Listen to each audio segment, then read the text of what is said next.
Nah, ketika Fatihah itu sebegitu keramatnya, sebegitu topnya, itu setan rapat, singkat cerita itu yang tadi dipimpin oleh iblis yang sedang terkapar apa?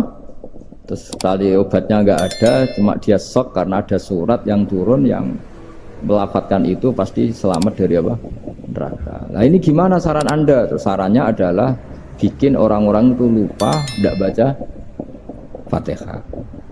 Nah ini rapatnya iblis. Idzabu wajtahidu hatta tufilu qulubahum hatta la yaqulu hadis surah.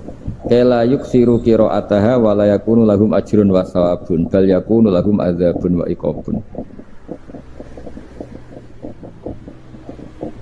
Kemudian yang terakhir saya beri ijazah tentang Al-Fatihah ya, karena ini surat yang populer. Kalau saya ijazahi Quran 30 juz pasti sampean enggak hafal. Atau ijazah surat Baqarah, kalau mau Baqarah mau. Ijazahi surat Baqarah mau 2 juz setengah. Mau Mas Asep? Ya Fatihah aja yang gampang ya. Nah, ya kulhu Fatihah ini paket ringan ini. Tapi pahalanya apa? Besar. Ini beda ya, artinya selama ini mungkin Anda baca tapi monoton ya. Tapi ini saya bacakan teks aslinya tentang istilahnya itu mazaya itu kelebihannya Fatihah. Saya baca Arabnya dulu, nanti ini terakhir ya, ijazah tadi kan saran-saran umum tentang sosial.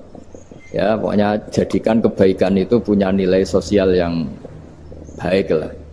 Jadi nanti orang yang nggak amanah nggak laku, ya calon bupati, gubernur, presiden yang nggak amanah juga nggak laku.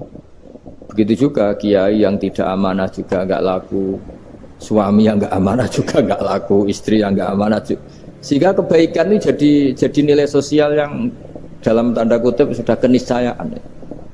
Yang diinginkan Allah itu seperti itu, bukan kebaikan yang dipaksakan karena kekuatan negara. Maksudnya kalau bisa kebaikan itu tidak usah dipaksakan. Memang sudah satu kebutuhan. Kayak cerita-cerita di negara maju itu, bahkan apapun jatuh itu nggak ada yang ngambil apa itu. Makanya gambarannya Mekah Madinah kan gitu kan, barang jatuh nggak ada yang berani apa ngambil itu, saking sudah jadi sistem. Sehingga banyak negara di Eropa itu yang sampai nggak punya tentara, nggak punya polisi karena kebaikan itu sudah. Nah kita kan masih capek, polisinya aja capek apalagi masyarakatnya, karena ya kebaikan itu belum jadi nilai bersama. Nah kita selain ditopang negara, ada polisi, ada tentara, itu kita usahakan kebaikan itu jadi nilai bersama. Tadi wa'tamiru bainakum bima'ruf. Dan kita punya reputasi yang bagus dalam bab ini. Saya masih ingat kecil saya itu yang jilbaban hanya keluarga kiai, sekarang rata-rata masyarakat itu jilbaban. Dulu yang sekolah SMP, SMA itu jilbaban kadang dulu malah dilarang ya, harus sama seperti itu seragamnya. Sekarang sudah boleh dan nyaman. Lama-lama yang dapat simpatik ya yang pakai pakaian model tertutup seperti itu. Lama-lama gamane cara wong golek mantu ya golek yang seperti itu daripada yang blodor. Lama-lama jadi nilai bersama. Ya ingin saya seperti itulah. Di terminal juga sama. Orang mau makan cari warung yang kelihatan ada ayat kursinya, pakai jilbab, atau paling enggak dia enggak mungkin lah nyuguhkan yang tiren atau yang haram. Akan ada garansi sosial, ada apa? Ada garansi apa? Sosial dengan penampilan yang soleh itu kan, masa iya nyuguhkan oplosan babi gitu misalnya itu. Jadi nilai sosial itu harus harus benar-benar jadi nilai. Sehingga negara biar enggak capek-capek. Polisi juga gak capek kan, karena tugasnya corong Jawa mau ngawat-ngawati tok, tapi sudah tidak perlu tegang karena kebaikan sudah jadi nilai bersama. Ya, ingat-ingat ya ayatnya tadi, wa'tamiru bainakum bima'ruf. Jadi kebaikan itu harus jadi nilai bersama. Iktimar itu menjadi urusan bersama. Makanya kalau kita rapat besar disebut apa? Muktamar. Muktamar itu urusan bersama. Tadi imamnya sholat juga menopang Gojek karena nggak lama-lama nopang Grab, nopang Kernet, nopang penjaga Indomaret, penjaga bensin, pom bensin. Nah dia hanya punya waktu 5 menit terus imamnya baca Baqarah kan. Iya imamnya mursyid, mungkin dia tambah lama tambah dapat aplaus dari muhibbinnya, tapi makmumnya Dia tambah lama dapat penghormatan dari pecintanya, tapi kitanya wah khusyuk wali kan, dia dapat status naik lah. Kita yang sudah tidak ikut jadi wali diganggu apa pekerjaannya. Kalau ada imam seperti itu sampai mufarokoh saja, niat ya Allah sampai sini saja saya makmum orang itu, silakan orang itu punya urusan sendiri dengan jenengan, ya sudah, atau salib saja apa. Nah, itu boleh kalau dalam fikih namanya apa, mufarokoh. Mufarokoh itu niat. Tapi kamu jangan langsung selonong mufarokoh, niat dulu. Pamit sama Allah bahwa sekarang mau mufarokoh. Ya, tapi ya jadi sholat yang aneh kan, imamnya masih rukuk, kamu terus sujud, terus apa-apa selesai ya.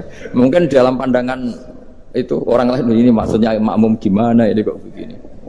Tapi sudahlah, Allah Maha tahu. Nah, insya Allah dimaklumi.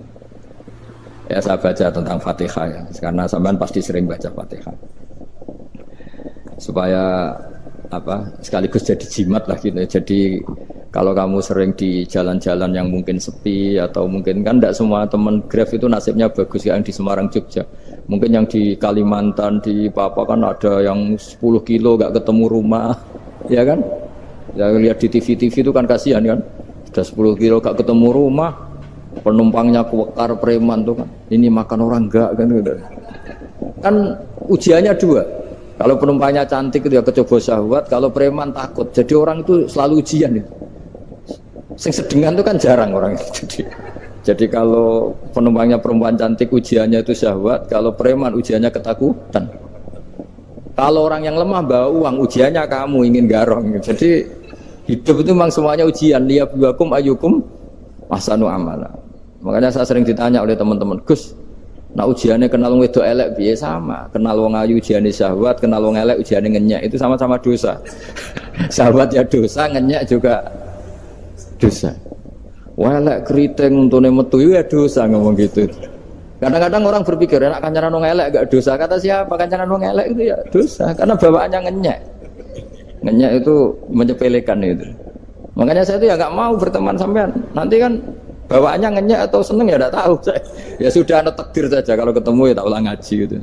Tapi ini ngaji terakhir, setelah ini ngaji biasa aja, tidak usah resmi gini. Ngaji kok resmi aneh. Pokoknya nanti suatu saat kalau pandemi sudah berlalu saya akan ngaji Rebona, lalu ini ngaji. Ini ngaji yang kurang bagus karena ngatur kiai kurang berkah ini. Nanti tapi ya lumayan lah masih mau ngaji. Ngaji kok tanggal ini jam ini. Sekarang suatu saat kamu tak panggil, Mas Wahyu datang ke sini jam ini, tidak mesti bisa. Mungkin pas ada acara apa, oh, maaf ke sini pas ngecek, pas apa. Gitu. Jadi ya sudah, tapi tak maafkan, enggak apa-apa. Takdir ya. Tak bacakan supaya sampean tahu keramatnya Bismillah. Nah sebelum saya bacakan Bismillah Fatihah, tak beritahu tentang ilmu tafsirnya, karena ini penting sekali. Fatihah itu dawuhnya Allah, tentu itu dawuhnya Allah. Saya ulang lagi, itu kalamullah. Tapi yang sudah diberikan kesampaian ke kita semua, sehingga seakan-akan itu menjadi dawuhnya kita ke Allah. Jangan salah loh ya, Fatihah itu dawuh Allah, tapi sudah diberikan ke kita, sehingga posisi kita itu yang punya itu. Nah kenapa ini perlu dijelaskan? Karena nanti ada kalimat iyyaka na'budu wa iyyaka nasta'in. Kalau itu masih kalam Allah, berarti Allah ngomong ke kamu, ngendikan ke kamu, kepadamu aku menyembah. Masa Allah menyembah kamu? Nah sehingga ilmu tafsir itu menyelesaikan itu dulu ya. Saya ulang lagi ya, sebelum sampean sering baca Fatihah, aku yakin ya sering baca. Tapi barokahnya tidak paham itu tidak pernah janggal. Enggak paham itu ya penting supaya tidak iskal, tidak janggal. Sebetulnya di kalimat itu ada yang janggal. Kalau Fatihah itu kalimatnya Allah atau kalam Allah, bagaimana dengan kata-kata iyyaka na'budu? Masa Allah ngendikan ke kita, kepadamu kami menyembah? Masa Allah menyembah kita? Maka penyelesaiannya secara ilmu tafsir gimana? Semua ulama mengatakan, bukan satu dua, semuanya mengatakan di Fatihah itu semuanya diberi kawalan kalimat. Saya ulang lagi ya, di Fatihah itu semuanya diberi awalan kalimat qulu, katakan wahai hambaku begini. Ya, katakan wahai hambaku begini. Nah, begini ini pelajaran dari Allah yang sudah diberikan ke kita. Terus kita mengatakan bismillahirrahmanirrahim, alhamdulillahirabbil, termasuk kita mengatakan iyyaka na'budu wa iyyaka nasta'in. Jangan bayangkan Allah ngendikan ke kita. Kalau Allah ngendikan kita berarti gini, hei wahyu, ihdinas siratal mustaqim, tunjukkan saya jalan yang benar. Nah nanti kamu terus, ya Allah, Anda aja minta tolong saya minta tolong siapa kan? Jadi panjang kan? Ya, saya ulang lagi ya. Jadi itu di Ulumul Quran diterangkan gimana? Sebelum baca Fatihah, ya. Fatihah itu kalamullah, ngendikane Allah, tapi yang sudah diajarkan ke kita dan sudah milik kita. Sehingga kalimat itu menjadi milik kita. Tapi ya kalamullah, tetap kalamullah, tapi sudah menjadi milik kita. Udah paham ya? Ya pinter nah. Ya, karena kalau tanpa penjelasan seperti ini Anda akan iskal. Bagaimana Allah, iskal itu janggal, bagaimana Allah mengatakan iya karena butuh. Kan jadi aneh ya? Ya, jadi tak jelaskan secara ilmiah ya. Jadi kata ulama-ulama tafsir, ayat-ayat Quran seperti ini sebetulnya dimulai dari qulu apa? Meskipun enggak dilafatkan. Itu kan sama dengan qul huwallahu ahad Muhammad, katakan kalau Tuhan itu satu. Ya namanya Quran itu kan kalam Allah, membina nabinya, membina umatnya. Makanya dikatakan atau enggak di sini tersembunyi kata qulu, katakan. Ya. Jadi ya ibarat apa itu? Kamu ngajari anak kamu lah. Le, panggil jenengan bapak kula. Itu maksudnya anak itu, kalimat itu kalimat kamu, tapi kamu ajarkan ke anak kamu. Terus anak kamu bilang, Pak jenengan bapak kulo. Nah, ketika kamu mengatakan jenengan, bukan kamu mengatakan jenengan anakku, berarti anakmu itu bapakmu, kan lucu kan? Anak kamu ajari jenengan bapak kulo. Kamu, engkau, bapak saya. Terus anak kamu mengulang, jenengan atau kamu bapak saya. Berarti itu kalimat yang kamu ajarkan, tapi sekarang sudah milik anak kamu. Kalau itu kalimat kamu kan lucu, masa anak kamu bilang bapak. Nah itu seperti itu. Jadi ulama memberi solusi atau jawaban iya karena na'budu. Iya itu sebelumnya ada kata-kata qulu, katakan wahai hambaku, hubungan kamu dengan saya adalah katakan iya karena na'budu wa iya karena nasta'in. Terus hubungan kamu dengan saya katakan juga dalam doamu ihdinas siratal mustaqim. Jelas ya, jadi itu kalam Allah yang sudah milik kita karena diajarkan Allah untuk kita. Dong ya? Ya dong, gak jelas gak. Tapi bagus gak jelas itu bagus. Kalau kamu jelas gak jadi digrab, jadi gubernur. Min azimi fadliha kasratu asma'iha wa fadail ukhra. Ini cerita dramatisnya surat Al-Fatihah. Qala Abu Hurairah radhiyallahu anhu inna iblisa ranna khina unsitat al-Fatihah. Jadi iblis itu begitu kesakitan. Ini kitab Abwaabul Farad karangannya Sayyid Muhammad Alawi, juga kutipan dari beberapa kitab. Yang jelas beliau sendiri juga ngutip dari beberapa riwayat di beberapa hadis. Halaman 123. Ketika Fatihah turun itu iblis kesakitan. Kayak orang sakit gigi lah, tersiksa sisanya karena turunnya surat apa? Al-Fatihah. Artinya kalau Anda baca Fatihah dijiwai, maka Anda melemahkan setan, melemahkan iblis. Wa qala Mujahid, khina unzilat Fatihatul Kitab ronna fastama indahu asyayatin. Jadi ketika Fatihah itu turun, iblis itu terkapar lah kira-kira. Sampai dijenguk banyak setan. Jadi kemana di ICU lah kira-kira gitu kalau sekarang itu. Entah Covid entah enggak tahu. Pokoknya di ICU sampai dijenguk banyak setan.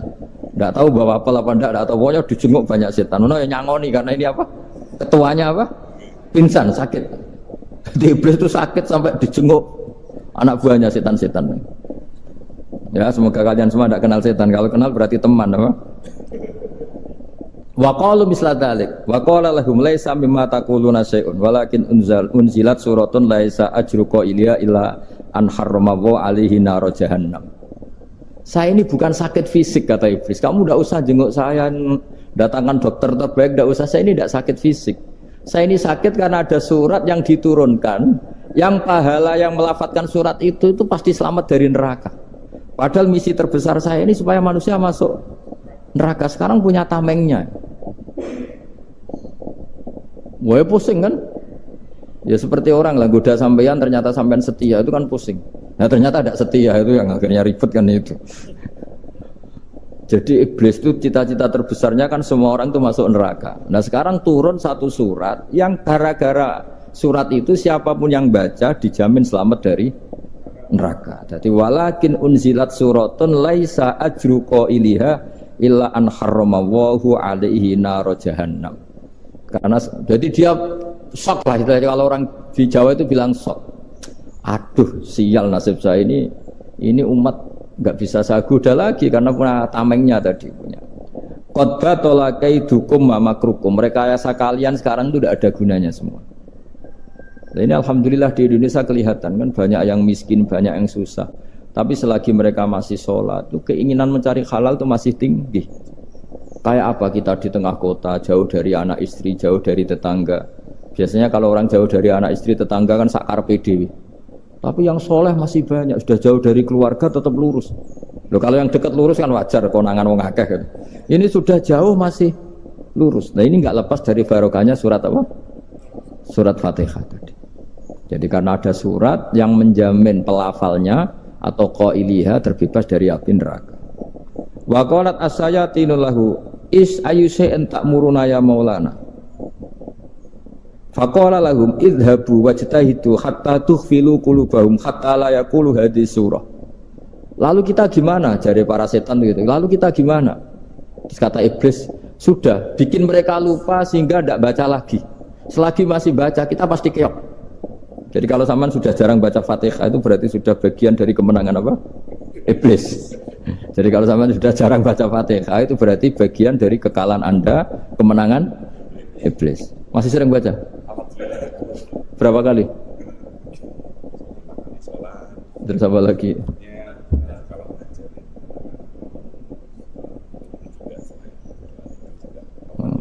Kok 5 kali tok itu? Berarti pas salat fardu tok itu. Enggak 5 kali itu mendingan itu 17. Kamu itu ngitungnya jangan 5 ini. 5 waktu itu berarti lumayan kan? Berapa? 17 ya? Ya. 17 ya? Ya. 17 tapi kalau makmum tuh sering separuh kan, apalagi makmum tarawih.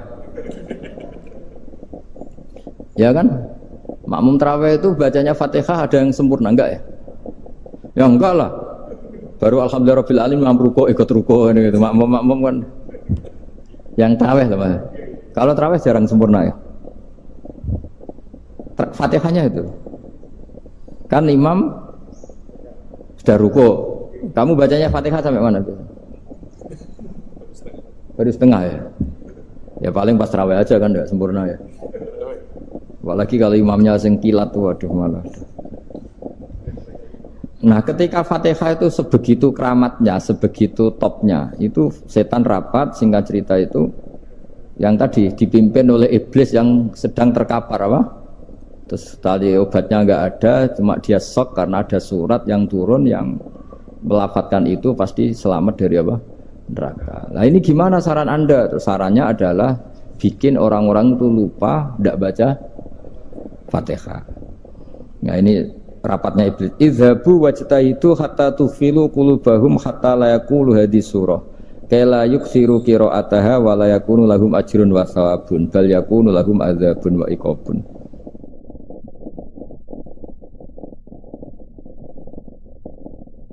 Jadi saya mohon selama ini Anda sudah baca, tapi mungkin hanya rutin saja. Napa rutin saja? Jadi barokahnya ngaji ini kamu punya kekuatan atau punya semangat membaca karena ini surat yang luar biasa. Ibarat gini, kalau sampean tanya, saya juga sering mikir, masa Gus hanya surat kok punya kekuatan seperti itu?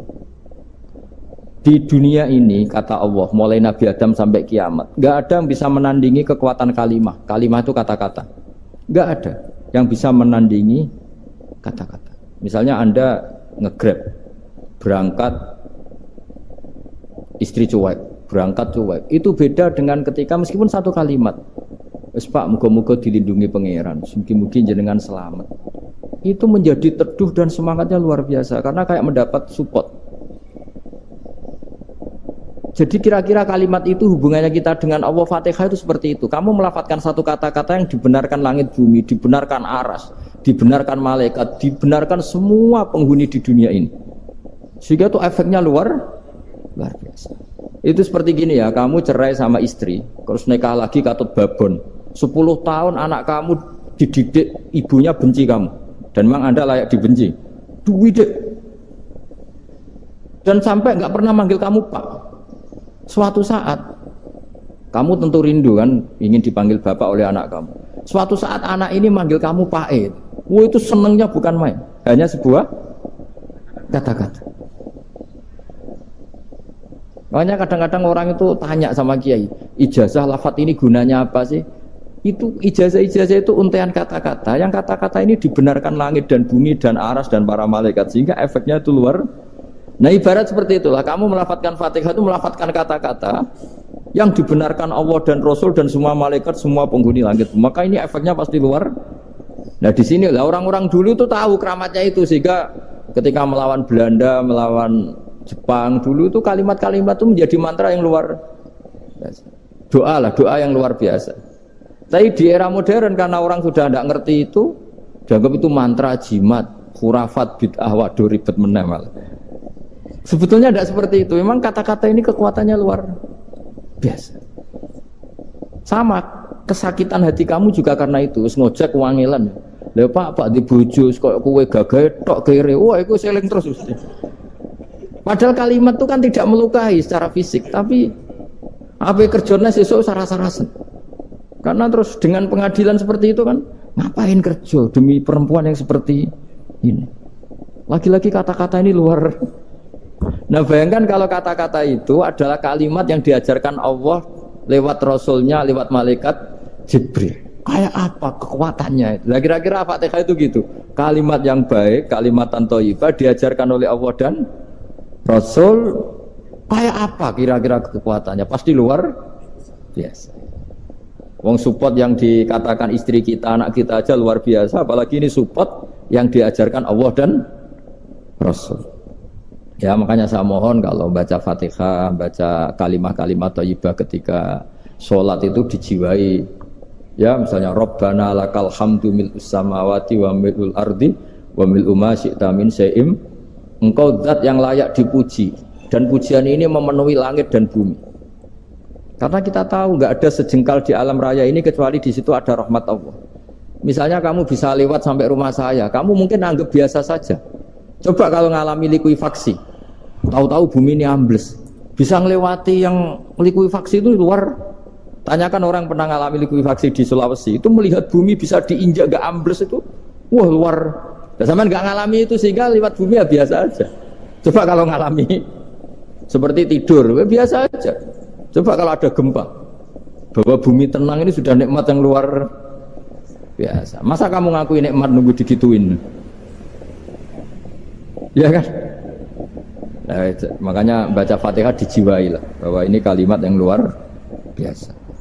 Nah, saya teruskan. Warwa Muslimun fi sahihihi an Ibnu Abbas radhiyallahu anhuma annahu qala bainama Jibril alaihi salam qaidun dan Nabi itsami anaqidan min fawqi farafa'a ra'sahu faqala hadza babun minas sama futihal yawma lam yuftah qaddu ilal yaum fanazala minhu malakun faqala hadza malakun nazza ilal ardi wa lam yanzil qaddu ilal yauma fasallim waqal absyir binuraini qad uti tahuma lam yu'tahuma nabiyyun qablak Fatihatul kitab wa khawatimu suratil Baqarah. Jadi suatu saat Jibril ini jagongan kira-kira gitu sama Rasulullah. Tahu-tahu langit itu gemuruh. Langit gemuruh kata Jibril, terus semuanya ngangkat kepala ke langit. Ini pintu langit baru ini dibuka, yang sebelumnya tidak pernah dibuka seperti ini. Turunlah malaikat, yang malaikat ini pun malaikat spesial, yang nggak malaikat murahan lah kira-kira gitu, yang nggak pernah turun ke bumi kecuali juga saat itu. Dengan penyambutan yang luar biasa, dengan semuanya tidak pernah terjadi, hanya karena surat Fatihah. Jadi ini surat yang luar biasa, pengawalannya lewat malaikat yang spesial, nggak pernah turun di bumi kecuali saat itu.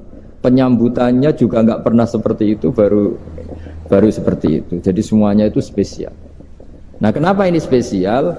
Karena di situ ada isi puja-puji kepada Allah Subhanahu wa ta'ala. Ada ikrar kita, alhamdulillah rabbil alamin, ar-rahmanir rahim. Ikrar ini penting. Kalau contoh paling gampang gitulah. Kamu punya istri selama ini cerewet terus. Suatu saat ngomong, Pak, tak angen-angen ra ono wong lanang koyo sampeyan. Wah, itu langsung tidak ada lelaki sebaik engkau. Itu sama senengnya, masya Allah. Karena ada ikrar dari seorang istri ke kamu. Nah, bayangkan kalau ikrar kita sebagai hamba diakui oleh Allah Subhanahu, maka ikrar ini akan dicatat sebagai kebaikan kita yang kita panen nanti di akhirat. Karena ada ikrar. Kita ikrar bahwa alhamdulillah rabbil alamin. Kita ikrar ar-rahmanir rahim. Kita ikrar maliki yaumiddin. Kita ikrar iyyaka na'budu wa iyyaka nasta'in. Sampean misalnya jadi orang Indonesia, ketemu orang Indonesia yang makmur di Jerman, terus lupa Indonesia. Kamu orang Indonesia? Enggak, saya enggak orang Indonesia. Mangkel gak kira-kira? Mangkel. Karena salah ikrar kan gitu. Ya, jadi saya mohon jangan anggap kalimat itu hal yang biasa, tapi luar biasa. Nggih, ngoten mawon. Assalamualaikum warahmatullahi wabarakatuh.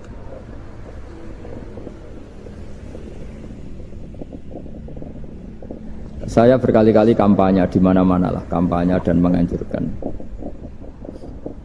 Di antara catatan dalam Suhufi Ibrahim wa Musa kan ada kan di Quran itu yang dinamakan lampiran-lampiran wasiatnya Nabi Ibrahim dan Nabi apa? Musa. Itu di antara catatannya begini.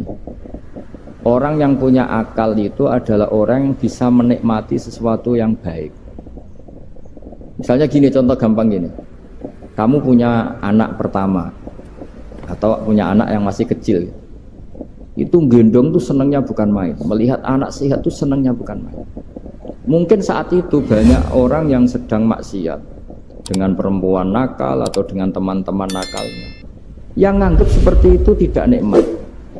Tapi andaikan ini ditimbang ya ditimbang.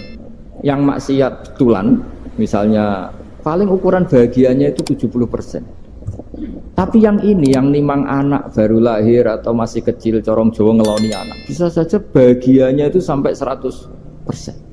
Artinya selama ini kesalahan kita adalah nganggep maksiat itu pasti menyenangkan dan taat itu tidak menyenangkan. Makanya saya berkali-kali fatwa, untuk melawan kenikmatan maksiat, orang harus terbiasa menikmati taat, menikmati kebaikan. Jangan kira kita nimang istri nikmat, nimang anak nikmat, ketemu teman yang lama tidak ketemu juga nikmat. Artinya kita akan melewati berjam-jam untuk jagungan sama teman, sama anak, sama istri. Dan itu harus kamu nikmati supaya mengganti tidak berkebutuhan nikmat yang lewat jalur maksiat. Jadi saya mohon sarana-sarana yang menyenangkan itu, yang taat itu kita maksimalkan. Makanya bapak saya itu sering pesen, kowe nak ngaji sing guyon, sing seneng. Nganti wong maksiat itu karena cari kesenangan. Coba kalau kesenangan itu sudah didapatkan saat taat, maka tidak butuh lagi kesenangan yang berbentuk maksiat.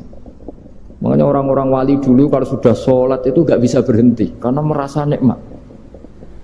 Makanya Nabi pernah ngendikan wa qurratu aini fi sholat, nyaman saya itu kalau sedang sholat.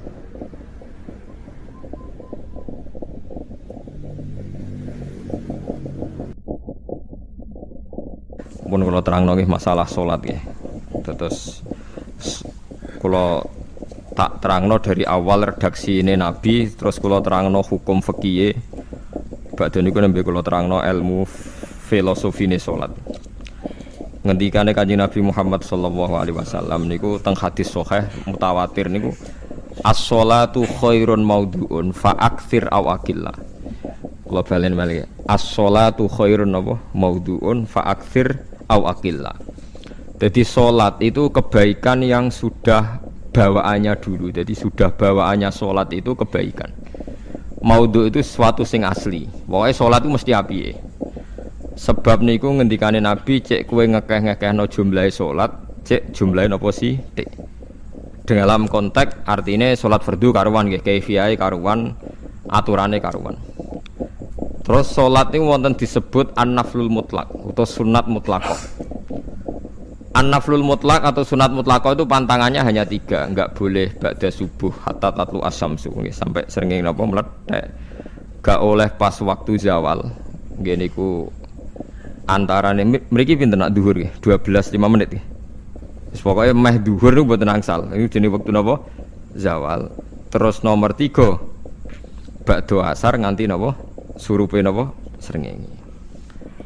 Nah, larangan 3 sholat ini bisa dibatalkan kalau ada sebab yang mukorin. Misalnya bar ngasar kok ana wong mati. Berarti kita angsal sholat napa? Jenazah.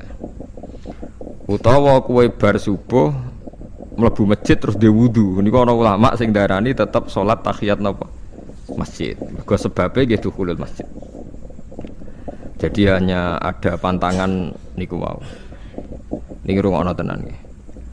Nah terus yang menjadi kontroversi mulai zaman ulama ngantos sakmangke itu kaifiyah kados traweh. Wis ora usah tersinggung niki ilmu. Teng riwayat-riwayat Bukhari Muslim Nabi nu nak witir itu 9 rakaat. Lam yakut min hunna fi akhirihinna illa wahidah. Di Nabi nate sholat witir itu 9 rakaat enggak duduk sama sekali, mau terakhir duduk pas ke-9 terus salam. Nah, sebagian riwayat Nabi memotong sholat itu sholatul laili masna berarti 2 8 terus 1 witir. Ini ngrungokno tenan. Sehingga ketika ada sholat traweh yang 4 rakaat tanpa tasyahud, sebetulnya secara fikih pasti kita sepakat sah. Karena kalau 4 rakaat tanpa tasyahud pertama, kenapa kita katakan sah? Karena Nabi malah pinten songo, luwih seru to. Mboten ini karena menjadi kontroversi. Nah, dan tidak satu pun ulama di dunia yang mengatakan tasyahud awal itu wajib. Sampean yakin tasyahud awal wajib napa sunat? Sunat.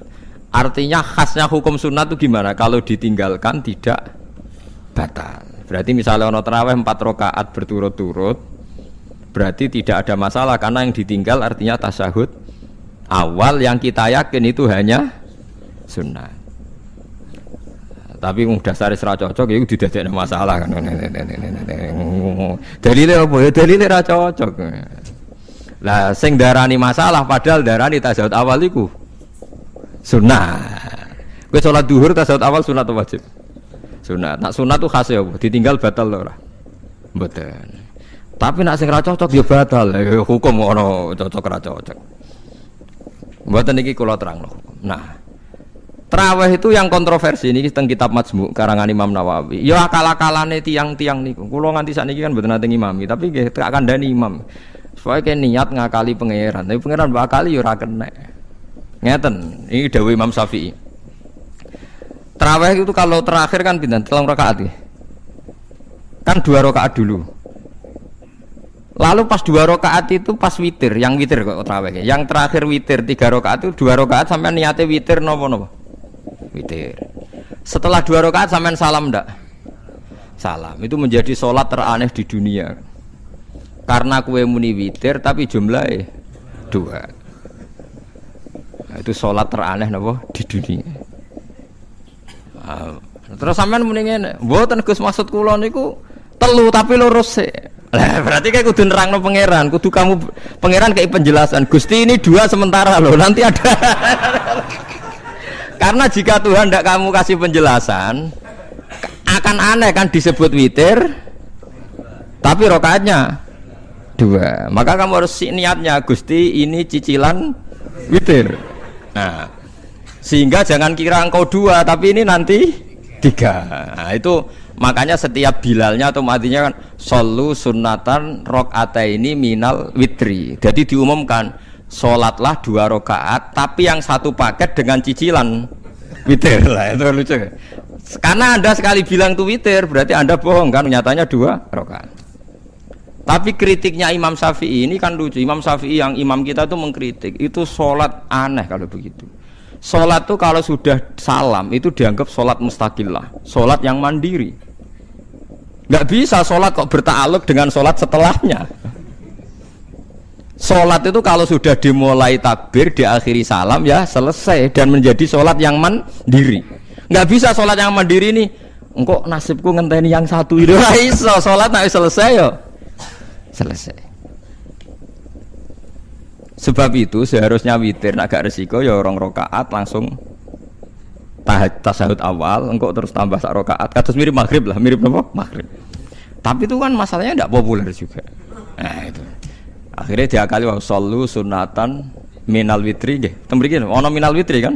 Itu kalau diterjemahkan salatlah kalian paket witir tapi ganjil sih, paket witir tapi gendep sih. Tapi sementara Gusti tapi kan kita wis bingung. Itu cara pangeran yo bingung tenan ngadepi. Nah, makanya itu nak cara kula ya ora usah dijerok-jerokno pokoke ngene iku. Ya dadi barang keliru kadang yo muga-muga sepuro pangeran wis ora usah ngene iku. Dadi nak salat kayak nak cara Sayyidina Utsman itu memang beliau bilang 2 rakaat itu berdiri sendiri. Karena salat itu setiap 2 rakaat selesai. Setelah salam itu selesai. Nanti yang witir ya 1 itu. Makanya 2 itu ora usah ana witir-witiran cara Sayyidina Utsman. Muga Nabi dawuh wa autir biwahidatin. Kemudian salat-salat Anda yang 2 itu ditutup witir. Berarti ya yang salat kedua ya sholli sunatan ya biasa saja nafal mutlak, enggak usah nyinggung-nyinggung napa witir. Nggih. Loh ini penting sekali karena nyatanya ada witir kan? Nyatanya tidak napa witir. Lah nanti yang 1 terakhir witir.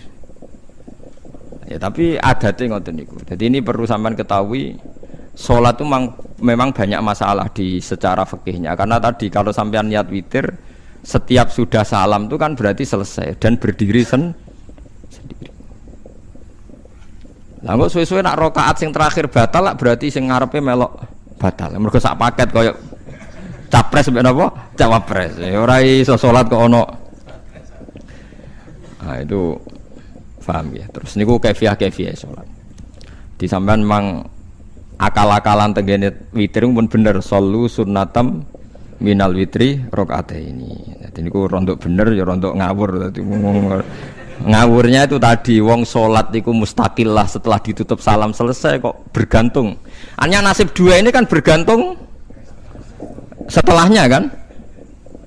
Mana ada salat kok sudah ditutup berkaitan. Mulane kula niku nak witir ya ora tau tak niati witir. Mun kula ora cocok mbek pengumuman niku ora pati cocok. Dadi kula tapi kan kula makmum. Ora malek dihisab kan cara salah ya. Sholli sunatan anut imam teng ati kula mpun sesuai. Nah, ame salah ya malah salah, nak bener ya malah napa? Bener. Tepak-tepakan wonten mawon. Dadi kula niku wong alim fikih tapi paling tersiksa mergo kalah mbek adat. Kalah mbek napa? Adat. Piye? Nentang adat ora apik. Jare Nabi kono umume wong ya melok umume wong. Namun yang pintu ya melok napa pintu. Nah itu intinya Imam Syafi'i harusnya punya rasa malu orang yang mengatur sholat sedemikian rupa. Sebenarnya sholat itu niatem salah lah, kelira-keliru. Lawung sholat itu wis apik, ora usah detail-detail napa niat. Lalu dari Imam Syafi'i kowe mlebu masjid niat duha ya untuk tahiyat masjid, niat tahiyat masjid nek waktu duha ya untuk duha. Karena wis barang apik, wis piye-piye tetep apik. Ngono dadi ora usah ribet-ribet niat ngono wong barang apik. Paham ya? Tapi kan sederhana kan sebenarnya kita tidak perlu bulat. Tidak perlu apa? Bulat. Paham ya? Terus ini penting. Nah, terus yang ketiga masalah kesunatan jamaah dan tidak. Ini kalau terang detail. Menurut hukum fikih, tahajud itu jelas enggak disunatkan jamaah. Witir juga enggak disunatkan jamaah. Tapi semua ulama yang bilang tidak disunatkan itu enggak ada yang memfatwakan hak batal kalau berjamaah. Jadi tidak ada yang bilang dikatakan batal kalau jamaah. Cuma tidak disunatkan jamaah. Tapi Rasulullah itu pernah main di salah satu sahabat di waktu duha. Sahabat itu sakit, ingin ngundang Rasulullah, kepengen dalamnya di kenangan nanti tinggi sholat sinten Rasulullah. Ternyata Rasulullah ketika sholat anak-anak dan istrinya yang sakit tadi ikut jamaah dan Nabi membiarkan. Bahkan Nabi sempat ngatur shaf. Padahal itu satu bentuk sholat yang kategorinya enggak disunatkan apa? Jamaah. Itu makanya Imam Nawawi bilang sholat-sholat yang enggak disunatkan jamaah itu masih boleh jamaah. Seperti witir, duha. Nggih, tapi aja terus jadi gerakan tahajud bersama. Nah niku kula ora cocok nih. Wong ora kepengin tahajud kok dijak napa? Tahajud. Kula nggih nate dipamiti Gus nek ana tahajud bersama. Cangkem ora usah. Wong sing ngeloni bojone lagi ibadah, bocah ibadah sing ora enak. Mergo jare Nabi wis jelas wa fi buti ahadikum sedekah. Tadi kowe iku malah lucu. Wes ibadah kok bocah apa? Ibadah. Dadi sing ngeloni, lho ngeloni ra kudu ngeloni bojo, ngeloni anak iku ya napa? Ibadah. Takokno ruhen. Nak ngeloni bojo gak di masa depan ngeloni apa? Anak. Ngeloni anak nggih napa? Ibadah. Ning omah jaga anak bojo timbang dhewean nggih napa? Ibadah. Mulane kula nu rapati cocok nek ana tahajud bersama. Oleh tapi aja dadi gerakan. Nek sing pun nglampahi nggih monggo. Sing umate seneng nggih monggo, itu tetap baik. Tapi baiknya bergantung sejauh mana ini tidak dimasalkan. Sekali dimasalkan tetap tidak napa baik. Karena nanti punya akibat yang sedang baik diajak baik yang lain, dari baik nikmat menjadi baik gremeng itulah itu perkara kan. Hanya orang kan sepakat kan nak ngumpuli bojo ibadah. Kabeh ulama sepakat kan. Dan itu penggemarnya banyak. Terus dijak ibadah yang penggemarnya sedikit. Dasar imamnya ra cocok lah itu kan resiko agama dikomentari kan tinggi. Makanya tidak usah dimasalkan. Sing kelon ya keben, sing turu ya napa? Keben karena turu ki ibadah kan. Wong turu niku mari ra maksiat. Wong zina mergo apa? Mergo ora turu. Wong maling ya mergo ora turu. Wong ngrasani wong ya mergo ora turu. Mulane kula nate cerita teng ngaji niki ana ulama wali. Saking seneng ibadah nganti janggal. Ana gak wali sing makome kaya aku. Didudono wali sing saurip-uripe turu kecuali salat fardu. Yaiku wali sing setingkat kowe. Mboten trimo Gusti tapi niku kok turah turu ya takokno sesuk. Kena apa kok turah? Jebule tak takoki, kena apa jenengan turah turu? Ya wong turu ora iso maksiat. Tapi nak kowe poso tahajud jenenge wong melek tepatine nduk ndi-ndi, tetep paling selamat iku apa turu. Akhirnya ngakoni dene. Jebule alim kuwe lah ya dadi turu iku iso dadi wali. Ke wong turu ora ngarah zina, ora ngarah maling, ora ngarah ngrasani wong. Dadi mane akeh wali sing berangkat saka napa turu. Mane Ashabul Kahfi ku wali sing kramate ku turu suwi. Mergo turu iku nak tepak. Niku iso dadi napa? Wali. Mane kena apa kramate Ashabul Kahfi napa? Turu, tapi aja tiru. Iki cerita ilmu, cerita ilmu ora kudu mbok setujoni niki ilmu. Difaham ya terus. Kula piyambak pribadi belum pernah tahajud jamaah sama istri saya. Kula piyambak jarang tahajud. Tapi memang saya beritahu kalau sholat yang kesunatannya itu tidak jamaah, sebaiknya jangan dipaksakan jamaah. Karena kadang fadilahnya disirron.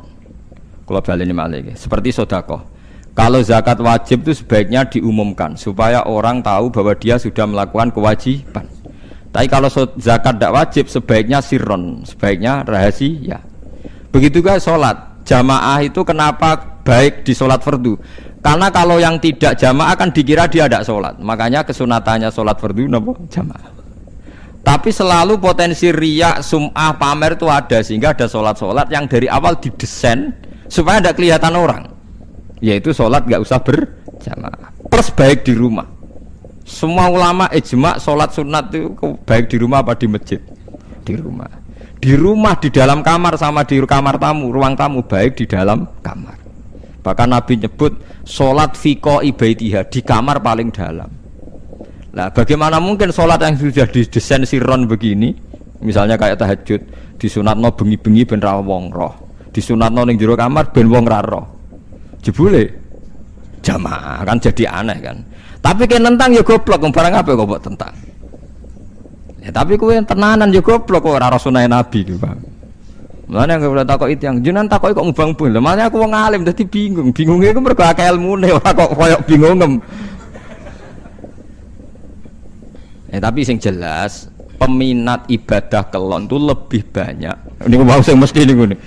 Karena Anda harus sepakat kan kelon niku napa? Ibadah. Kita sepakat kan.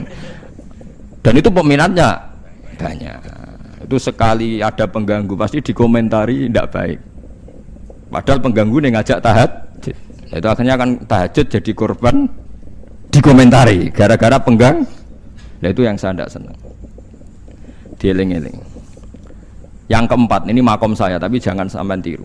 Ada thariqah namanya Mulamatiyah yang pernah disebut di mana ya Mulamatiyah. Orang sing maca Malamatiyah. Ada ulama itu seumur-umurnya itu tidak pernah sholat qobliyah ba'diyah. Tapi aja tiru, kalau ngomong saya ulang-ulang jangan tiru. Nah, Kulo sering niru. Mboten nate salat qobliyah ba'diyah. Termasuk yang menentang itu Abdul Hasan Asyadili dulu ketika beliau belum wali papan atas. Ulama Muhammadiyah itu kalau katoan itu dengkulnya ketok, jadi agak-agak pupu paling bawah itu ketok. Lanang loh, makanya coba yang wedok nih lanang bakat lanang. Kalau wong wedok kan auratnya semua tubuh ya. Jadi rodok katoan cekak. Pas Abdul Hasan Asyadili liwat tuh dia ingkar, dia ulama kok katoan cekak atau sholat sunat. Hasan Asyadili yang jadi toreko sama Sadiliyah nih. Itu juga pernah wali anyaran. Janggal dia kan cek wali perfect, wali senang sempurna.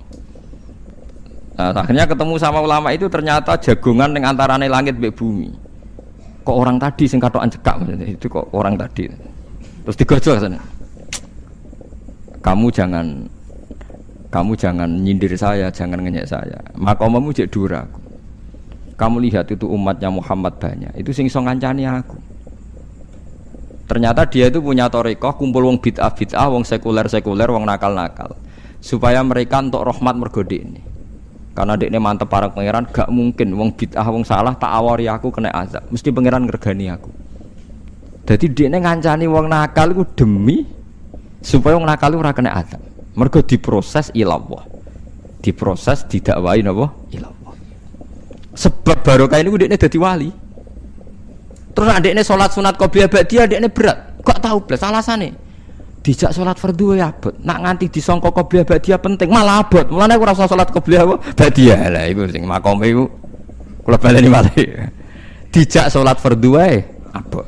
Nak nganti aku qobliyah zuhur 4 rakaat, ba'diyah zuhur 4 rakaat. Utawa 2 rakaat, 2 rakaat. Tapi paling afdal kan papat. Khusus zuhur lho nggih.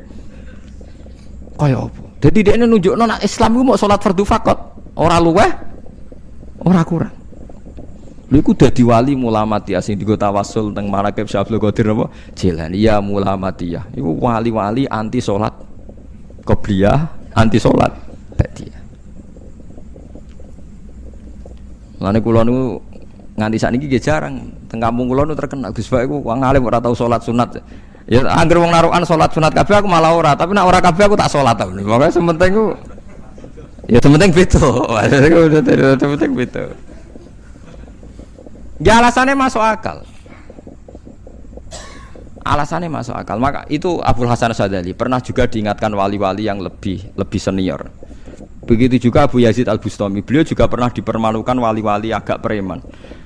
Tapi itu cerita wali, sampean harus percaya karena ini cerita ilmu hal. Abu Yazid itu seorang wali besar, makanya kan masyhur banyak santri namanya Bustami itu dulu tafal sama Abu Yazid sinten Al-Bustami. Itu dia wali Menara Gading, dia yang ngajar di pondok awalnya begitu ngajar, pokoknya jadi wong saleh. Niki cerita, sing cerita kula nggih kiai-kiai. Cuma nak cerita niki kula ora roh referensine, tapi kula nate diceritani. Nak sing tadi saya tahu kitabnya. Jadi fair secara akademik sing wau kula roh kitab. Nah niki jari cerita. Tapi kula percaya karena saya tahu padanannya, tidak sepersis itu tapi tahu padanannya. Dia itu mimpi, ya Allah saya ini nanti di surga bersama siapa? Saking yakinnya dia soleh, jadi mantep papan atas, gak pantas ono sing baturi dekne napa ning swarga. Mbek pangeran dijawab, wis ngono mbek Ruhin gitu. Ternyata si Ruhin ini yang ditunjuk di mimpinya itu orang yang kumpul wong mabuk-mabuk di warung flare, terus dia ke situ tanya Ruhin yang lain nggak ada ya keriting ndak itu ya semuanya orangnya itu tok itu ngelek keriting ndak semuanya itu tok. Tanya-tanya nggak ada yang lain terus. Mosok wali kancaku kok awor wong napa mabuk. Dia akhirnya balik kanan. Wah nak ngono ngipiku kok setan. Terus dicetok be wali tadi. Ya Aba Yazid, ya betul memang teman kamu di surga itu saya. Padahal ndak ngomong apa ya memang tiba. Ya betul, memang teman kamu di surga itu saya. Wah, wali tenar maksudnya bro. Terus ditanya, kenapa kamu berteman orang-orang mabuk itu? Dinya apa? Cangkemmu sing darani aku kancanan sopo. Aku iku ning gone warung mabuk mau ngombe banyu putih. Nak kancaku do mabuk aku orang banyu. Iku ape tak tobatno, sing separuh wis ning masjid, saking nyabariku kancane, tapi aku ngombe banyu putih. Sing separuh tugasem, senengane nyalahno wong. Waduh. Wali biasa kumpul santri kon nobatno preman. Mergo mangkel dene disalahno Abu Yazid sing separuh tugasem. Mergo sing separuh tak tobat, saiki ning masjid serane warung ya. Abu Yazid ya rada meriang tapi wong piye ditantang ngono ndekne wali tenan. Mau ngetokno waline ndekne. Ya Allah, nak pancen kula waline jenengan tenan. Wong sing roh wajahku kudu tobat Gusti. Akhirnya Abu Yazid ngetokno waline. Ora umatem kon ndelok ora iku, nak ora tobat aja diundang Abu Yazid. Wah, sama dekat wali. Akhirnya, hei umatku, hadza Abu Yazid. Iku Abu Yazid wali Allah. Delok wajah itu. Didelok wajah langsung tobat. Makanya ini dua beliau itu akhirnya berteman apa di surga. Ya kayak milih wali sing kayak Abu Yazid atau sing. Nah menurut saya cerita ini penting supaya anda sing biasa ning warung ada kemungkinan itu lah. Maksudnya penting kan itu. Artinya ben husnudzon mbek wong ada potensi. Lho nggih, sampean tak ceritani di Yaman tuh ada para habaib Maulad Dawilah. Maulad Dawilah itu termasuk habib yang kastanya sepuh. Itu Sayyid Umar Hafid itu sering main di sana di kampung Maulad Dawilah. Niku nggih modele nggih mboten nate salat sunat. Angger maghrib, badhe maghrib jagungan sekedap kinten-kinten di 10 menit terus salat isya. Kinten-kinten cara mriki nggih 6/4. Ya Sayyid Umar nggih mau gedhe-gedhe tok tapi Habib sendiri itu. Mboten ngenteni waktu isya. Angger takoki ya, jenengan Habib ndak bedui pokoke kita bedui. Saking khawatirnya Islam dianggap berat. Mergo Imam Syafi'i ning madhab kaul jadid, malah mboten kaul qadim kaul apa? Jadid. Nak darani wektu maghrib kira-kira wong salat 5 rakaat. Nggih, terus pokoke wong wudu nutupi aurat salat 5 rakaat. Niku nate kula hitung kira-kira mau 20 menit. Dadi nak sampean salat isya 6:30 wis mesti napa? Sah. Cara madhab Imam Syafi'i. Nah, cuma madhab ini enggak populer di ashabnya, ditentang nggih oleh ashabnya. Yang populer enteke mega napa abang. Tapi sebenarnya mazhab Syafi'i yang jadid itu. Mulane kula nangger jamak takdim angger kira-kira wis 6:30 kita jamak nak pas lunga. Nggih sering jamak kalau tiang-tiang, tapi niki dereng isa. Ya pokoke cara aku wis ngisa, cara aku ora kudu mbok. Pokoke cara aku wis isa. Ya sebab kaul jadid malah. Makanya dulu ada seorang ulama berdebat. Sing sitok setuju waktu maghrib niku ngenteni entek mega napa abang. Ana sing debatnya masuk akal ngeten. Niki sama-sama ulama bapak mbek anak. Padha ngalime padha sepuh. Ulama iki malah aneh carane nentangi ndekne cara ndekne waktu maghrib ku nganti kira-kira 6:30 nganti jam 7. Engko lagi waktu isya jam 7:15. Pokoke ndekne mau nak darani waktu maghrib ku cepet moh. Jadi alasannya masuk akal. Pangeran nak gawe biasanya ono kembarane, jadi ono tandingannya. Jadi lucu ulama kok jadi ulama ya kadang ya lucu. Sampai nak sholat subuh jam piro? 4:30 kan, anggap aja 4:30. Berarti subuh nganti meletak srengenge ada waktu 1,5 jam. Ono waktu pinten? 1,5 jam. Lah saiki maghrib iku wis surup. Nggih, maghrib napa surup. Kudune maghrib ku di padanan subuh ono waktu 1,5 jam. Amun ini setuju, entah emego abang tenan dia naik 1,5 jam. Mana dia nak santri ini azan jam itu ngamuk, cung paling cepet 7:30. Perkara ini cara berpikir maghrib di padakno subuh, yaitu qoblatul isyamsi ono waktu 1,5 jam jatahe subuh. Kudune ba'da ghurubi syamsi, ya ono 1,5 jam jatahe maghrib. Jadi akhirnya santri ini nak azan di 7:30. Nak jam itu diamuk tenan. Nak Maulad Dawilah wali 6/4 wis ngisa. Perkarane. Lah iku ulama. Ya semelane ya semacam-macam ulama iku macam-macam. Ya sik anut sing umum sing penting ora ruwet. Ya tapi wau as-shalat khairun maudhu'un, asal salat iku mesti napa apik. Ya asal salat iku mesti napa apik. Soal kaifiyah macam-macam. Nah, sing terakhir sing masalah kaifiyah yang enggak diterima. Apakah boleh witir hanya 1 rakaat? Jawab Imam Syafi'i, na'am boleh witir hanya 1 rakaat. Kados kula piyambak barisa seringnya witir namung 1 rakaat. Ya ora ana ndase, ora ana gurine, 1 rakaat fakot. Iku witir sejati, paham? Witir napa sejati. Wah, mergo ora nganggo 3 rakaat yang 2 kan masalah kan? Ana nyicil napa? Nyicil napa? Witir. Jadi kalau tak akali, Gus kenapa nak witir sitok? Lah aku nganggo witir model piye wae ketoke ora sejati gak? Witir napa sitok? Lha iku Sayyidina Utsman sak urip-uripe sahabat terkenal. Niku mboten nate witir luwih kok sitok, iki sarok kathok. Tapi aja takok sing diwaca Quran khatam. Lah iku perkara.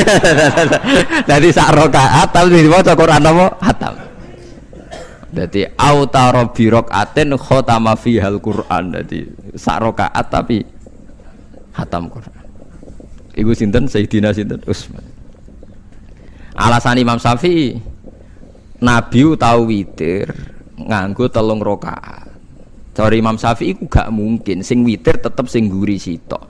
Mergo sing loro tetep salatun mustaqillatun, salat sing sendiri. Mulane mulai sakniki sampean nak mulai solu sunatan minal witri rakaataini jami'ah wis pokoke salatu jami'ah ya la haula wala quwata illa billah. Lah kok nak imame sholli sunatan minal witri rakaataini wis muni sak muni-muni mumam wis pokoke aku saiki salat.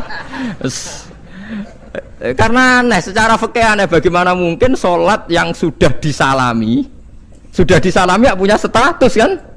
Sholat saya gantung sholat setelahnya. Lalu gunanya salam menutup itu apa? Maksudnya assalamualaikum sementara Gusti ini masih ada. Wis disalami umpama kowe ngentut ya salate sah, umpama aurate kebuka ya sah, mergo wis bar. Paham ya? Jadi sholat itu ora iso. Jadi mulane jadi kontroversi. Tapi ya apik bantah-bantahan sholat ya apik, bantah-bantahan barang apik. Jadi mangke bantah-bantahan iki ayundi malah perkara kan. Malah mari fitnah. Ya ada bantah-bantahan perkara napa? Sholat. Jadi ulama iki macam-macam. Jadi sing terakhir kula terangno tentang filosofi sholat. Di kula suwun sing ngaji kula sing seneng kula senajan to donga iftitah mboten wajib. Tapi nanti kesempatan kedah diwaca karena ndak ada riwayat yang mengatakan ulama pernah meninggalkan itu. Senajan toh sak kadar. Terutama pas napa inna sholati wa nusuki wa mahyaya wa mamati lillahi rabbil alamin.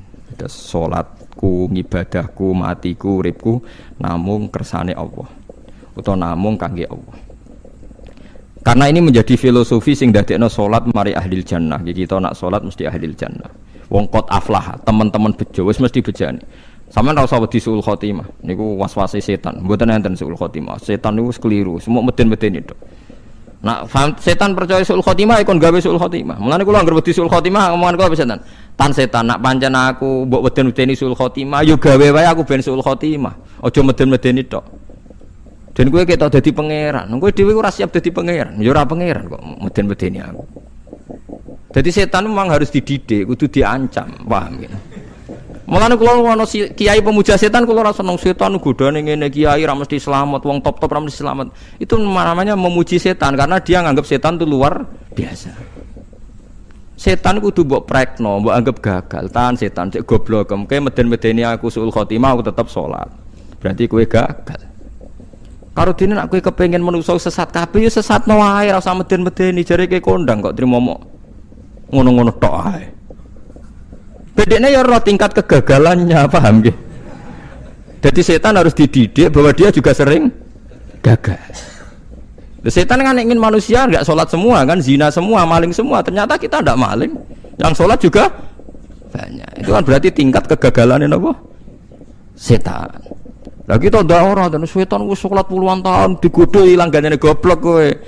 Nak wong iku salat puluhan tahun berarti puluhan tahun dalam kegagalan setan. Mergo wong salat berarti setane gagal. Mulane kula mbek setan niku saiki tambah wani. Ya mletene ngono kon mlebu neraka ya kok gelem. Misale dekne hebat kan mboten purun Gusti tak ning swarga mawon. Ternyata dekne mlebu swarga gak iso kan? Lah ya mletene lah ya wong lemahe ngono kok mbok entuk. Artinya setan kan lemah sekali kan? Lha iku sedekahul azim ketika ngendikan inna kaidas syaitani kana napa dhaifa. Sebenarnya setan itu dalam bahasa Quran itu dhaif sekali. Lemah sekali. Tapi kita sering muji. Nggih, sering napa? Sering muji. Darani setan hebat, wong wali, wong alim kadang digodho kena. Ya soal kena cara kena akeh ra kena ngono wis akeh napa? Akeh mboten napa? Kena. Minimal ngeten lho sampean. Tapi kula nate Gus kepengin tahajud ra sido tahajud berarti setane menang. Tapi setan ora sekedar kowe kepengin ra tahajud, kepengin kowe kafir. Ngomong kira tahajud tenan iku ya setan isih rugi kok. Tapi kowe jek Islam, tapi jek mlebu swarga, kepengin ku nganti apa? Kafir. Jebule kowe ora kafir kan? Lan ana ulama nak tangi turu gak tahajud, ndekne nangis. Angger kali gak tahajud nangis. Terus matur mbek pangeran, Gusti kenging napa kula mboten kasil tahajud. Ambek pangeran dingendikane ngene, teng kitab Al-Minanul Kubra karangan Imam Syaroni. Kowe ku ulama kok bento. Sing nurokno kowe sapa? Nggih jenengan Gusti. Sing maringi tangi sapa? Nggih jenengan. Lah wis anggap ae kabeh kersaku, ora kersane setan. Wis bar. Mulane aku lara mati tahajud keterusan nggih tenang mawon kula duwe ilmune, Kowe ulama kok bento. Sing nurokno kowe sapa? Nggih jenengan Gusti. Sing nangene sapa? Nggih jenengan. Lha iya, sak kabeh ku sing ngersakno aku ridho ra wis bar. Mulane kena tangi rali tahajud nggih ridho mawon. Apa meneh sebedino.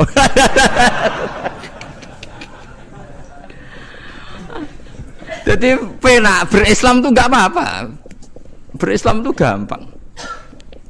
Ya kowe turu sing kersakno sapa? Nggih jenengan Gusti. Kowe tangi sing kersakno sapa? Lah iku sanggep ae ku kabeh kersakku bar. Paham ya? Terus nak wae tahajud nggih tahajud yo kersane pangeran. Ra tahajud nggih ra tahajud yo kabeh kersane napa? Pangeran. Penting boten maksiat mun sae. Penting boten napa? Maksiat. Mun jenengan ngandel kula. Inna sholati wa nusuki wa mahyaya. Lah ini sing titik tekane teng wa mahyaya. Ngeten misale. Urip niku kabeh kersane Allah. Carane mikir ngeten. Tiang-tiang sing jaduk-jaduk dhisik ya mati. Nabi nggih kapundhut, tiang-tiang soleh nggih kapundhut, tiang-tiang dolim nggih kapundhut. Kalau betul mereka ingin menjaga kehidupan, berarti kalau betul mereka kuasa kan tidak kapundhut. Hidup selamanya nyatane do mati. Berarti urip mati namung kersane Allah. Terus misalnya sampean berpikir, lalu somben nek wis dadi lemah carane tangi piye? Lah ini yang penting kula aturaken teng ngaji mriki. Kula sederenge ngaji nu sering akhir-akhire sering salat maca ayat liyahlika man halaka am bayyinati wa yahya man hayya napa am bayyinah. Tugase ulama iku jelasno ayat-ayate pangeran. Sampeyan saiki tak bedheki.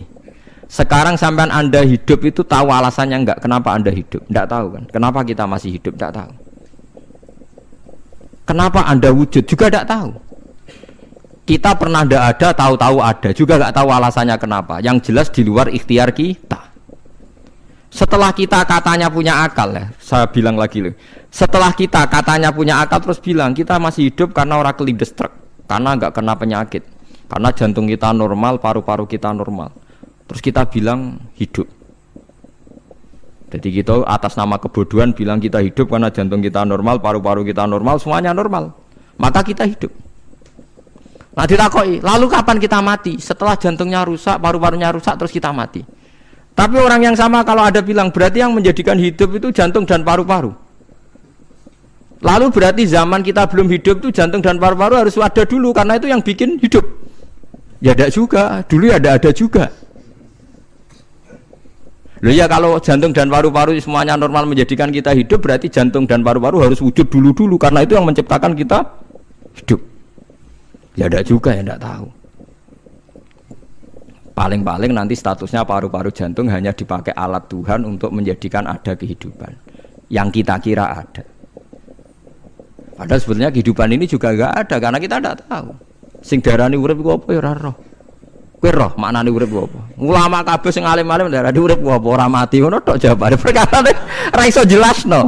Mulane ning Arab al hayat didul ma'mat sing darani urip iku ora mati.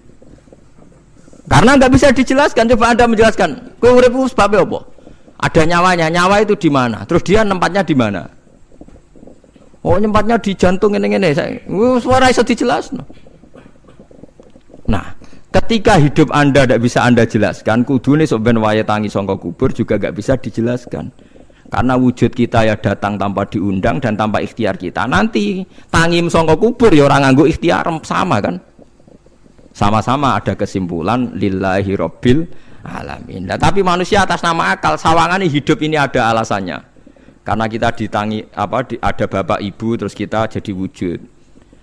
Lucu kan? Hidup ini disebut ada sebabnya. Tapi nanti mati sangka kubur terus tangi meneh dianggap enggak punya penyebab. Alasannya sudah dilemah kok. Ono meneh ku carane piye? Lah zaman kuwe ora ngono. Dadi ono saiki. Carane piye?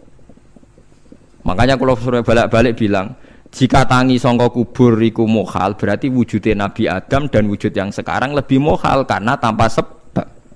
Nggih tanpa napa? Sebab. Lho nggih to, aneh Nabi Adam mek sampean saiki no. Dadi roh gentayangan dhisik kopo juk-juk dadi sakmen iki. Do diutang, di kasus, do demenan. Aneh pundi? Aneh wujud yang sekarang karena wujud nanti ning ora-ora mahsyar wujud dari wujud yang sudah ada. Sementara wujud kita yang sekarang dari tidak ada. Lain mulane pangeran didik napa hal ata alal insani khidum minad dahri lam yakun syai'am mazkura. Manusia itu harus ingat bahwa dia pernah tidak ada. Nah, dari tidak ada ini menjadi ada adalah ayat bahwa wujudnya dia tidak ikhtiarnya dia sendiri. Mulane setan dinyak pangeran.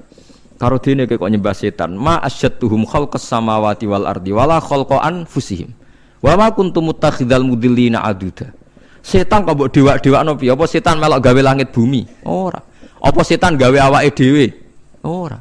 Umpama setan gawe awake dhewe mesti dekne milah berpenampilan ganteng, gerduwe ku elek kabeh, wewe ge elek kabeh. Umpama dekne gawe awake dhewe milah dadi napa? Ganteng.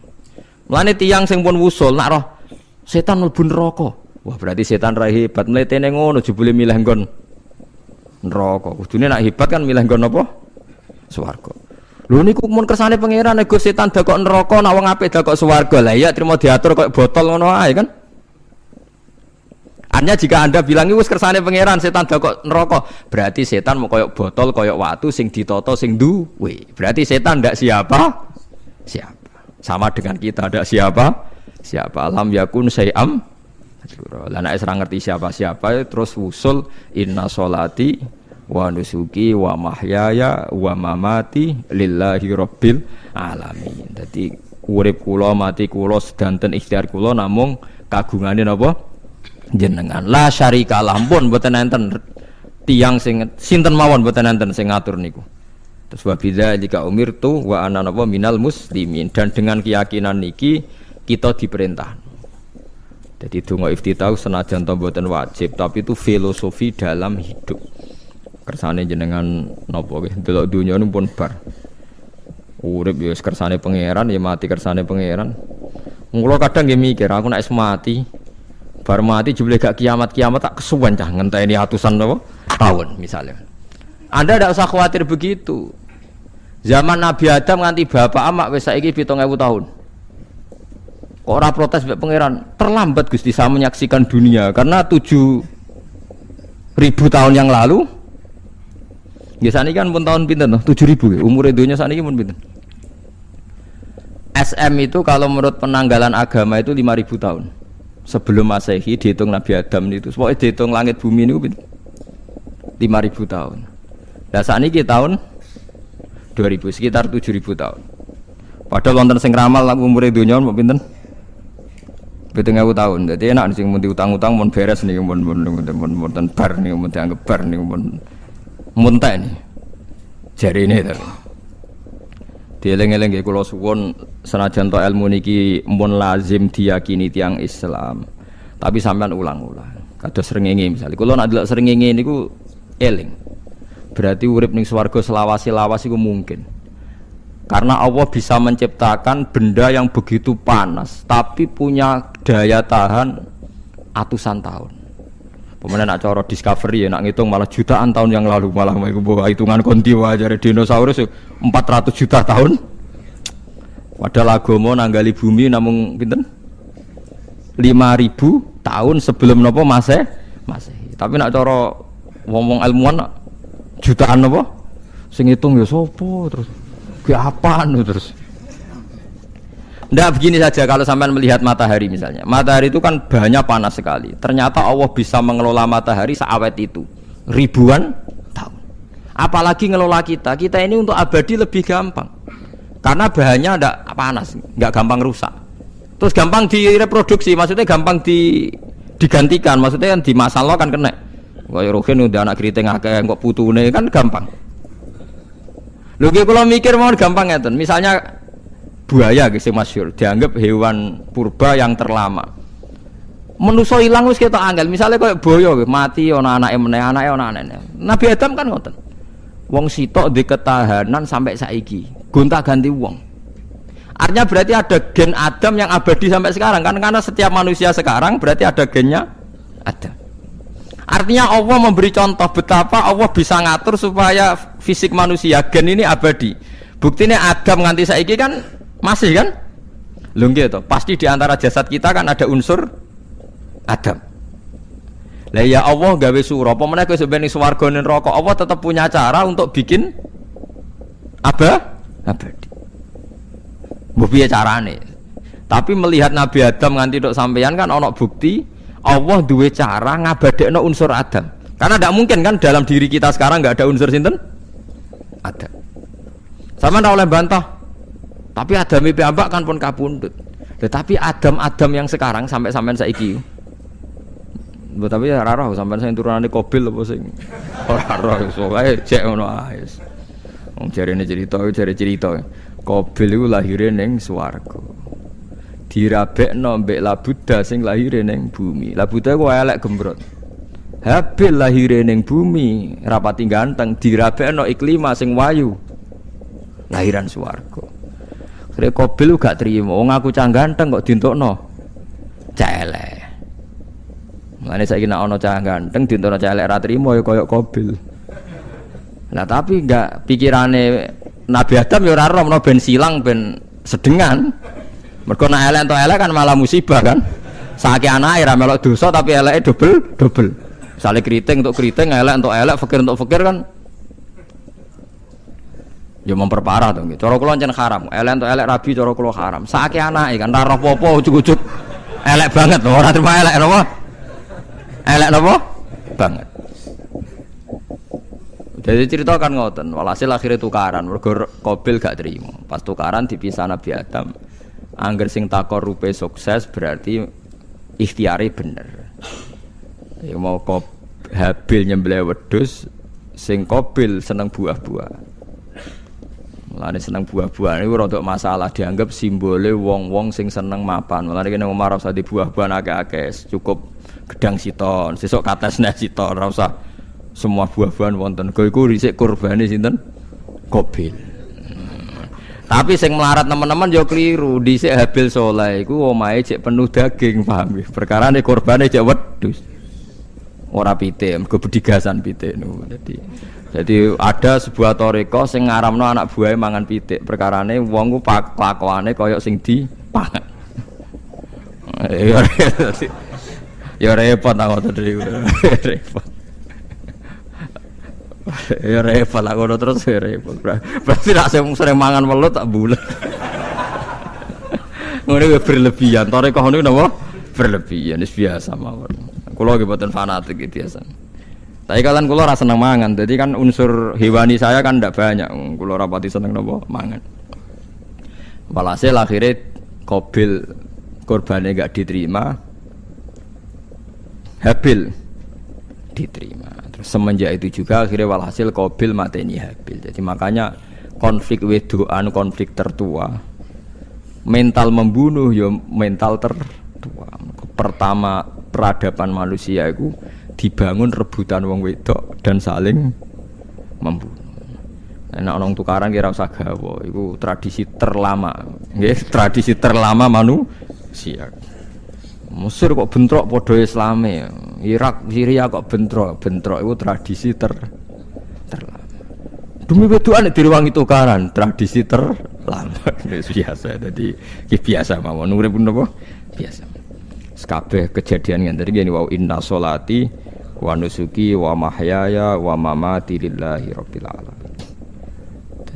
Macam-macam ya nek tiyang tasawuf ngartekno kabeh iku kersane Allah. Nek tiyang fikih ngartekno semua ibadah kita diikhlasno ora golek imbalan, namung kabeh dipersembahkan kangge Allah. Cuma teori fikih ini ada kelemahannya, kesannya Allah itu butuh kita kasih. Padahal kita bisa sholat yang nganggo hidayate pangeran, iso zakat yang nganggo donyane pangeran. Kok kowe ngrasa zakat itu donyane sapa?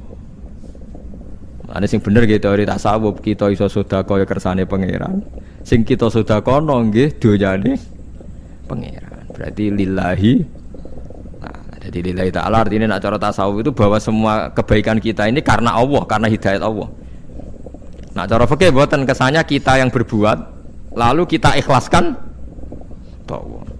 Tapi pertanyaannya kan kita bisa berbuat tuh pakai fasilitas apa? Hidayahnya Allah juga kan. Nah, makanya ilmu tertinggi dianggap tasawuf karena tasawuf ini yang benar-benar lillahi rabbil alamin. Tapi fikih juga baik karena wong kan seneng GR tuh namanya. Aku alhamdulillah berzakat. Muni aku alhamdulillah berzakat itu kan ya ora jelas. Muni aku ngrasa dekne pelakune, muni alhamdulillah kersane Allah itu ya bahasa paling gak jelas. Tapi ya apik muni ngono, aku alhamdulillah bersolat. Ya pamer nak aku bersolat, tapi ya ngakoni nak kabeh kersane Allah. Lah nak kersane Allah sing dipamer apane ngene ya ora jelas ya. Ya tapi itu apik lah. Muni apa? Aku alhamdulillah bersolat itu ya bahasa agak jelas, ya gak jelas juga bahasa itu tapi ben ngono. Paham ya eling-eling itu. Terus salat niku ini yang keempat kalau ceritani hikayatu sholatil khoshiin. Saya baca di beberapa kitab Sayyidina Umar niku dipanah. Panah niku rak wonten mata pancing. Jadi nak melebu niku ditarik sakit, nggih. Nak ditarik napa? Sakit sekali. Ditarik dokter paling canggih pun sakit. Akhirnya Sayyidina Umar kondo, engkau tarik pas aku sholat. Aku nak sholat iku lali. Tenan pas beliau sholat ditarik uga ubah blas. Ditakok iku jenengan ora krasa blas ora. Mosok aku ning ngarepe pangeran, eling pangeran krasa lara kan dadi aneh. Tapi alhamdulillah kowe krasa, sing aneh ya kowe wong sowan pangeran kok roh ana wong liwat ya roh. Jadi Sayyidina Umar dadi khusuke Sayyidina Umar nganti dipanah, ditarik wak kangelan. Lara. Pesen engko aku tarik pas sholat. Mulane ora ana sahabat mati kecuali pas sholat. Mergo pembunuhe roh paling lengah iku pas sholat. Umar dipateni pas aku yakin wong nakal mateni rugen pas sholat ra iso yakin aku yakin. Plengane ngono jipi.